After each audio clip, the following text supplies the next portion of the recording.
शुरू। हमारे साथ अभी आसिफ है और हम जामिया मिलिया इस्लामिया के कैंपस आए हुए हैं। आपका एडमिशन कहाँ हुआ है? सर मेरा एडमिशन बीए हिस्ट्री ऑनर्स में हुआ है। तो यहाँ पे बीए हिस्ट्री ऑनर्स में एडमिशन हुआ है, तो किस आधार पे हुआ? क्या टेस्ट पेपर लेना था? ये तो जैसे सीयूईटी के थ्रू हाँ। होता है, और जामिया में सीयूईटी के थ्रू क्राइटेरिया है, जैसे 2 सब्जेक्ट या 3 सब्जेक्ट के लिए डोमेन सब्जेक्ट में, जैसे आपको इकोनॉमिक्स और हिस्ट्री में आपको सिर्फ एक अपना इकोनॉमिक्स का पेपर देना होगा इकोनॉमिक्स ऑनर्स के लिए, और हिस्ट्री ऑनर्स में आपको एडमिशन चाहिए तो सिर्फ आपको हिस्ट्री की देनी होगी। और आप कहाँ से हैं? सर मैं तो ऐसे बिहार से हूँ, बिहार में भोजपुर, वीर कुंवर सिंह की जन्मभूमि से हूँ मैं। और मैंने सर दिया था तो मेरा हिस्ट्री के तो मार्क्स जैसे 200 थे, तो मेरा तो फर्स्ट ही लिस्ट में सिलेक्शन था, फर्स्ट लिस्ट आई थी तो मेरा उसमें सिलेक्शन हो चुका। चलिए, तो इस वीडियो में हम लोग जानने वाले हैं कि बिहार से जामिया तक सफर कैसा रहा।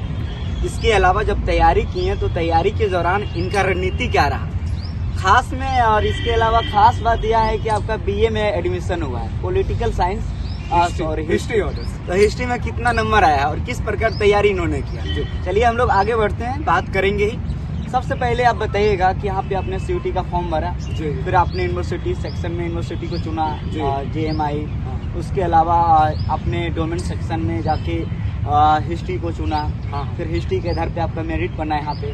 तो यहाँ तो कट ऑफ काफी हाई जाती है। आपका कितना नंबर था? सर मेरा हिस्ट्री में जैसा कि मैंने बताया मेरा फुल था, 200/200 था, और मेरा फर्स्ट ही लिस्ट में एडमिशन हुआ है यहाँ पे। और जैसे कि यहाँ पे पहले तो आपको सीयूटी का, जैसे सर ने बताया, फॉर्म फिल करना होगा, वहाँ आपको सेलेक्ट करना होगा जामिया मिलिया इस्लामिया यूनिवर्सिटी। फिर आपको एक यूनिवर्सिटी पे आता है, खुद से भी फॉर्म आता है, वो उसको फिल करना होगा। और जैसे अभी आया था यूनिवर्सिटी में थ्रू सीयूटी करके फॉर्म आया था, उसको आप फिल करना होगा और फिर आप उसको रजिस्टर करेंगे। उसके बाद फिर आपका यहाँ पे उसके हिसाब से मेरिट लिस्ट बनता है, वहाँ पे आपको सीयूटी का आपका एप्लीकेशन नंबर डालने का ऑप्शन रहता है, आप डालिएगा तो आपकी मार्क्स यूनिवर्सिटी के पास तो आप सेलेक्ट करते हैं फॉर्म में तो चली जाती है। हिस्ट्री डोमेन में 200 में 200 आपका आया है। जी तो आपका NCERT क्लास 12 वाला जो बुक है उसमें काफी पकड़ होगी। जी सर। क्या NCERT भी पढ़े हो? इसके अलावा क्या क्या पढ़े हो? मैंने सर, मैं क्लियरली बोलूँ तो सीयूटी एग्जाम हो चाहे बोर्ड हो, मैंने इस साल बोर्ड भी दिया। ओके। तो मैं NCERT से बाहर मैंने क्लियरली कुछ नहीं पढ़ा है। अगर आप मेरा NCERT का बुक देखेंगे, अभी तो मैं लाया नहीं, लेकिन अगर आप देखोगे तो उसमें मैंने जैसे एक पेज है, अब उस पेज में जो पूरा उस पेज का क्या समरी है, जितनी जगह खाली बचती है मैंने उसमें ही लिख रखा है। एक तो मेरे को वो शॉर्ट टर्म में रिवीजन हो जाता है और बार बार लाइन बाय लाइन जाने की जरूरत नहीं है। लेकिन हाँ, अगर आपको सीयूटी में एडमिशन चाहिए तो आपको NCERT line by line go through जाना होगा। और यहाँ तक कि बहुत बच्चे की ये गलती होती है कि वो सोर्स नहीं पढ़ते हैं, तो सोर्स आपको बहुत इंपॉर्टेंट होती है, खासकर डोमेन सब्जेक्ट के लिए, जैसे कि हिस्ट्री हो गई और पॉलिटिकल हो गई। जैसे कि मैंने NCET एग्जाम भी दिया था, वहाँ पे भी मेरे बहुत अच्छे मार्क्स थे। मैंने DU का फॉर्म फिल किया था तो मेरा फर्स्ट मेरिट लिस्ट में DU नॉर्थ कैंपस डिपार्टमेंट बारे में हम लोग बात करेंगे इस वीडियो में। हम लोग सीयूटी पे वहाँ पे भी आपको NCERT के सोर्सेज से बहुत क्वेश्चन थे। जैसे था वहाँ पे एक पॉलिटिकल में था कि इंडिया के फर्स्ट एजुकेशन मिनिस्टर कौन थे, तो अगर आप ये देखेंगे तो आप पॉलिटिकल का बुक में आप लोग वहाँ से रहेगा, तो आप ये मुझे बताइए कि किस बुक में से और किस सोर्स में से है, किस चैप्टर में से। वो सोर्स बेस्ड क्वेश्चन होता है। जैसे एक मुगल पीरियड से था, वो पूरा एक सोर्स बेस्ड सीयूटी के पेपर में था। तो आपको सोर्सेज जाने होंगे, आपको लाइन बाय लाइन NCERT जानी होगी। और आप अगर NCERT गो थ्रू कर रहे हैं तो फिर आपको कुछ इसके अलावा पढ़ने की जरूरत नहीं है। आप 200/200 बिल्कुल ईजिली ला देंगे, जैसे कि मैं लाया हूँ, मेरा पर्सनल एक्सपीरियंस है। और इसमें कोई दो राय नहीं है कि मैंने NCERT से आगे कुछ गया, मैं क्लियरली सिर्फ NCERT को ही। कैसा लग रहा है यहाँ पे एडमिशन? यहाँ पे सर जैसे ड्रीम कम ट्रू है। जैसे मैंने 11th में भी दिया था तो एक रैंक से उस समय नहीं हुआ था, तो उस समय के लिए होता है। हाँ, उस समय। और जैसे मैं आया था एंट्रेंस देने, पॉलिटिकल का भी मैंने दिया था, तो मेरा पड़ा था गेट नंबर 17, वही कैंपस होता है क्लास 12 के लिए। और मैंने उस समय देखा तो मुझे उतना अखड़ गया था कि एक रैंक से मेरा उस समय नहीं हुआ था। और अभी ड्रीम कम ट्रू, जैसे मैंने बोला। यहाँ सुविधाएं क्या क्या है? सुविधाएं के बारे में बताएं। सुविधाएं सर NCC है सर, पीछे फिर से आपको NSS भी है यहाँ पे, फिर से Zakir Hussain library, world class library, बिल्कुल आपको हर एक तरह की बुक्स मिलेगी।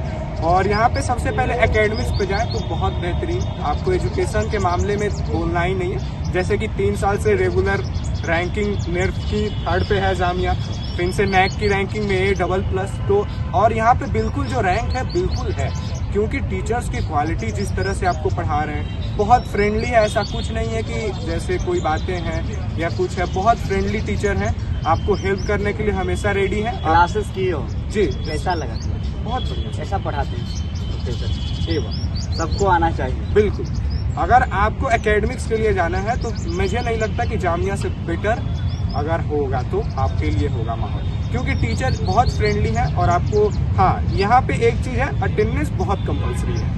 आपको अटेंडेंस के लिए जैसे अभी तक मैंने जब से मेरा एडमिशन हुआ है 100% अटेंडेंस है, ये मेरा रिकॉर्ड है। एमयू में भी हुआ था ना? एमयू में सर वो हुआ था, लेकिन फिर मैं वहाँ पे गया नहीं था। मेरा जैसे डीयू में भी हुआ था, मैं वहाँ नहीं लिया।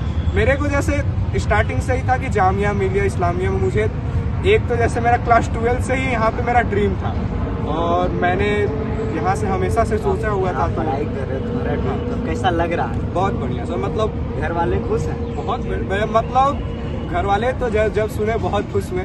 मैं लिटरली वहाँ पे पहले रोहतक में था, मैंने बताया भी था कि एमडीयू के मैं कैंपस भी देख रहा था। तो जब मेरा लिस्ट आया मैं चाय पी रहा था, यूजुअली मेरे हाथ से चाय गिर गया खुशी है फर्स्ट लिस्ट में, क्योंकि सर बहुत बच्चों का वो फर्स्ट लिस्ट अगर आप जामिया में हो वो एक अपने ही में बहुत बड़ी बात होती है। तो ये तो था मुझे। हम लोगों के बारे में बताओ, सीयूटी कॉन्सेप्ट के बारे में बताओ। देखिए सर, सीयूटी कॉन्सेप्ट से हेल्पफुल बहुत हुआ है, ऐसी तो बहुत हेल्प मिला है। और रही बात सर जैसे कि विकास सर हैं, सूरज सर हैं, आप जैसे सर, जैसे कि मैंने एनसीईटी का भी आपसे प्रिपेयर किया था, तो मैं 2 साल तक मैंने हिंदी नहीं पढ़ी है, 11-12 बिल्कुल भी नहीं। मैंने मेरा लैंग्वेज जो था इंग्लिश था, मैंने सीयूटी में भी सिर्फ एक लैंग्वेज दिया, इंग्लिश दिया। और मैं जब 2 साल बाद आया मैंने एनसीईटी का एग्जाम दिया, वहाँ पे जो भी हिंदी में मेरे मार्क्स आए हैं और मेरे तो वहाँ पे भी टॉप मार्क्स थे, क्योंकि डीयू के अगर फर्स्ट लिस्ट में होता है तो वहाँ पे भी टॉप मार्क्स है। और जैसे कि मेरा पोस्टर भी सर ने लगाया हुआ है चैनल पे। हिंदी में जो पढ़ाया गया था वो लड़ा कि नहीं? बिल्कुल लड़ा था सर। आप जैसे यही सवाल आए परवाची के थे, परवाची के बिल्कुल लड़े थे। फिर से विकास सर के जो टीचिंग एप्टीट्यूड के क्वेश्चन थे उन्होंने जैसे कि मैराथन लिए थे, बहुत हेल्पफुल थे। फिर से सूरज सर के जितने भी रीजनिंग के थे हेल्पफुल थे। और डोमेन चलिए बातें आप सभी से एक निवेदन है कि Jamia Millia Islamia, JNU, BHU, DU, इन सभी का अपडेट आपको यहाँ पे मिलते रहती है। अब सीयूटी कॉन्सेप्ट चैनल को अभी जाके सब्सक्राइब कर लेना और बेल आइकन यानी बेल नोटिफिकेशन को जाओ ऑल में क्लिक कर दो, एक भी अपडेट आपका मिस नहीं होगा। क्योंकि सीयूटी का जब एप्लीकेशन फॉर्म आएगा, कैसे फिलअप करना है, कैसे एडमिशन होगा, सब कुछ हम लोग बताते हैं। आपको भी बताया है ना? जी सर। और रही बात तो जामिया के बारे में और जितने भी दिल्ली में यूनिवर्सिटीज हैं, क्योंकि मैंने बहुत प्रेफरेंस लिस्ट बनाई थी तो मैंने बहुत सर्च किया था, तो अगर ऐसी कोई नीड भी होगी तो आपको उससे भी हेल्पफुल मिल सकती है। जूनियर हो तो जामिया में पढ़ना चाहें, आप अगर कोई डाउट हो तो आप कमेंट कर सकते हैं, सर भी बता देंगे या इस वीडियो पे मैं भी बता दूंगा। और अगर आपको उससे करना होगा तो मैं अपना टेलीग्राम आईडी या इंस्टा वो भी इस वीडियो में दे दूंगा सर को, वो डिस्क्रिप्शन में डाल देंगे। आप मेरे को पर्सनली मैसेज कर देंगे। अभी फिलहाल फाउंडेशन डे के इवेंट हो रहे हैं तो फिलहाल तो बिजी रहूंगा। 28 को है और 29 को भी होगा, तो फिर 2 दिन होती है। और पूरे डिपार्टमेंट में अभी जैसे हमारा हिस्ट्री डिपार्टमेंट है तो अभी मैं सर से बोला हूँ कि आधे घंटे के लिए मैं परमिशन लेके आया हूँ, क्योंकि मैं तराने का अभी उसमें मैंने पार्टिसिपेट किया है तो मैं उसका हूँ। तो आपको मैं 30 तक अगर आपको कोई भी ऐसा होगा आप मेरे को मैसेज कर सकते हैं, मैं बिल्कुल रिप्लाई करता हूँ और मैं कर दूंगा। और बाकी सारी अपनी इन्फॉर्मेशन जो भी रहेगी आप कैसे कांटेक्ट कर सकते हैं मेरे से, मैं सर को बता दूंगा। सर वो डिस्क्रिप्शन में या कमेंट में आपको प्रोवाइड कर देंगे। आपके लिए फायदेमंद रहा या नहीं कमेंट में बताइएगा, और हो सकता है आपके सवाल हम लोग नहीं लिए होंगे, कमेंट में जरूर कीजिएगा, क्योंकि अगले इंटरव्यू में वो सवाल को हम लेंगे। मिलते हैं अगले अपडेट के साथ अगले वीडियो में। आप सभी को बहुत बहुत धन्यवाद। जय हिंद।